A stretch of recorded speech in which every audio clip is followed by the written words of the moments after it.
జీవితంలో ఒక్కసారైనా చేయాల్సిన యాత్ర చార్ధామ్. లతగారి ఆధ్వర్యంలో సంప్రదించండి.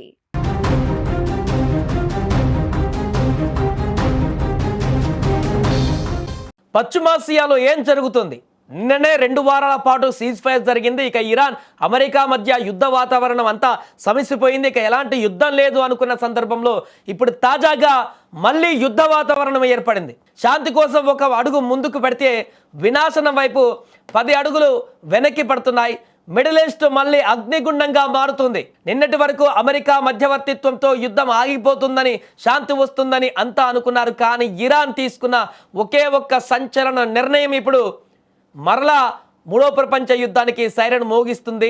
గ్లోబల్ ఎకానమీ గుండెకాయ లాంటి హార్మోజ్ జలసంధిని ఇరాన్ నిన్న తెరుస్తున్నాం 15 రోజుల పాటు, ఈ 2 వారాల పాటు ఎలాంటి చర్చలు కంప్లీట్ అయ్యే వరకు, సీజ్ ఫైర్ కంప్లీట్ అయ్యే వరకు ఓపెన్ చేస్తామని చెప్పినటువంటి ఇరాన్ ఇప్పుడు హార్మోజ్ జలసంధిని మళ్ళీ మూసివేసింది. సముద్రం మీద ఆయిల్ ట్యాంకర్ల రాకపోకలు పూర్తిగా ఆగిపోయాయి. అసలు ఏం జరుగుతుంది? మూతపడ్డ హార్మోజ్ జలసంధితో యుద్ధం మళ్ళీ మొదటికి వచ్చిందా? హార్మోజ్ జలసంధి మూసివేస్తున్నట్లు ప్రకటించడానికి కారణం ఇజ్రాయెల్ తెగింపు.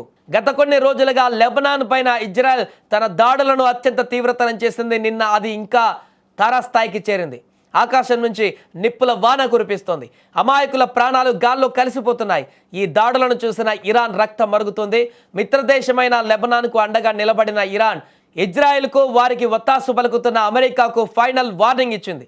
నిజానికి అమెరికా ఇరాన్ మధ్య కాల్పుల విరమణ కోసం తెర వెనుక చాలా కాలంగా చర్చలు జరుగుతూనే ఉన్నాయి. కానీ లెబనాన్ పైన ఇజ్రాయెల్ బాంబుల మోత ఆపకపోవడంతో ఇరాన్ సహనం కోల్పోయింది.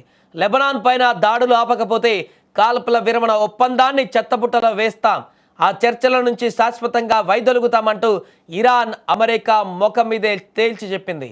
అయితే ఇరాన్ కేవలం మాటలతో ఆగలేదు, చేతల్లోకి దిగింది. అమెరికా పాశ్చాత్య దేశాల గొంతు నులిమే బ్రహ్మాస్త్రాన్ని మళ్ళీ ప్రయోగించింది. అదే హార్మోజ్ జలసంధి మూసివేత. మార్గం కాదు, ప్రపంచ ఆర్థిక వ్యవస్థకు ఆక్సిజన్ అందించేటువంటి నాళమది. ప్రపంచ చమురు సరఫరాలో దాదాపు 20% పైగా ఆయిల్ ఈ సంధి గుండానే వెళ్ళాలి. ఇప్పుడు ఆ మార్గాన్ని ఇరాన్ తమ యుద్ధ నౌకలతో బ్లాక్ చేసింది. హార్మోజ్ గుండా ఆయిల్ ట్యాంకర్ల రాకపోకలను కట్టడి చేసింది. ఇది కేవలం ఇజ్రాయెల్ పై చూపిస్తున్న కోపం కాదు, ఇజ్రాయెల్కు ఆయుధాలు ఇస్తున్న దేశాల ఆర్థిక వ్యవస్థల మీద ఇరాన్ వేసిన డైరెక్ట్ అటాక్. హార్మోజ్ మూతపడితే ప్రపంచవ్యాప్తంగా మళ్ళీ పెట్రోల్, డీజిల్ ధరలు ఆకాశాన్ని తాకుతాయి. కనీసం నిత్యావసరాలు కొనలేని పరిస్థితి వస్తుంది. ఇదిలా ఉంటే ఇప్పుడు అందరి మెదళ్లలోనూ తొలిచివేస్తున్న ప్రశ్న ఒకటే, హార్మోజ్ మూసివేతతో యుద్ధం మళ్ళీ మొదటికి వచ్చిందా? ఖచ్చితంగా అవుననే అంటున్నాయి అంతర్జాతీయ వర్గాలు. ఒక పక్క శాంతి వచనాలు పలుకుతూనే మరో పక్క వెన్నుపోటు పొడుస్తున్నారన్నది ఇరాన్ వాదన. ఇరాన్ వేసిన ఈ మాస్టర్ స్ట్రోక్తో ఇప్పుడు అమెరికా రక్షణ దళాలు అలర్ట్ అయ్యాయి. ఒకవేళ బలవంతంగా హార్మోజ్ సంధిని తెరవడానికి అమెరికా ప్రయత్నిస్తే అది నేరుగా అమెరికా ఇరాన్ మధ్య ప్రత్యక్ష యుద్ధానికి దారితీస్తుంది.